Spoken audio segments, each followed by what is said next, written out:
Hello, কেমন আছো সবাই? আমি খুব ভালো আছি। তো রবিবার দিনকে বানিয়ে ফেললাম একটু ফুচকা বাড়িতেই। উপকরণগুলো মা এনে দিল দোকান থেকে।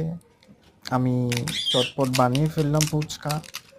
তো ফুচকা খেতে ইচ্ছা করছিল, দোকান থেকে খেলাম না গিয়ে, তো বাড়িতেই বানিয়ে ফেললাম। তো ফুচকাগুলো কিন্তু পুরো পারফেক্ট হয়েছে। তো ফুচকাগুলো আজকে খেলাম, রবিবার দিনকেও খেয়েছি, আজকেও খেয়েছি। প্রায় 130 পিসের মতন ফুচকা বানিয়েছি। ব্যাপক হয়েছে, তোমরা তো ভিডিওটা দেখতেই পাচ্ছ কীরকম ফুচকাটা হয়েছে, ফুলেছে, করকরে হয়েছে। তো ভালো হয়েছে। আর ফুচকা বানানোর পুরো রেসিপি দেখতে হলে পরের ভিডিওতে আমি আপলোড করছি, দেখে নেবে।